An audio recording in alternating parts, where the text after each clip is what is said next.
Our morning report felt like deja vu. We warned you about another round of rising water on the exact day that 2023's flooding hit. We sent our Sophia Thomas to Plainfield the next morning, where the destruction was simply devastating. She joins us there now with the historic day and where locals are a year later. Sophia. Alyssa, I will never forget driving onto Mill Street and seeing a chunk of this house behind me simply swept away. Neighbors wandered the silty streets in shock, and a year later, that feeling lingers. It started in their backyards, the normally calm Great Brook roaring past and into their homes. Lauren Geiger's basement was underwater. And I could see the water like sloshing. It was kind of like being on a boat, you know, where you see everything kind of moving. And at that point, I knew that we had to leave immediately. Surveying the damage in the daylight was disturbing. Mill Street Bridge destroyed by a blockade of trees and debris.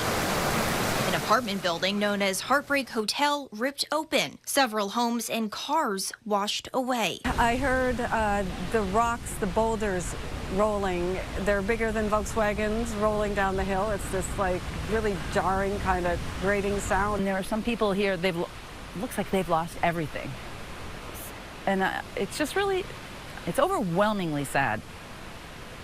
It's overwhelmingly sad. A year later, there's a temporary bridge and much of the wreckage is gone, but you can still see into someone's exposed kitchen, and a layer of sand coats porches and roads. The lingering signs are everywhere. For example, I just pulled a length of hose out of the brook last week. You know, you're looking at the side of the building into what were people's homes and kitchens. It's pretty depressing. Since the floods, Geiger says about half of her neighbors have left. 28 homes still await FEMA buyouts. She says those remaining struggle with trauma, herself included. I was a lot more fearful in the first 4 to 5 months following the flood. I sort of had a kind of a panic response when it rained, and I would leave. I stayed at a hotel for 3 weeks last year. Now I'm more prepared for it. And I feel like I know exactly what I will do if it starts to look bad. The life-changing flood inspired Geiger to change her community for the better.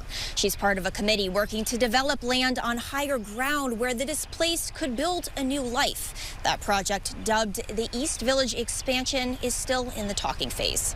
Live in Plainfield, Sophia Thomas, Channel 3 This Morning.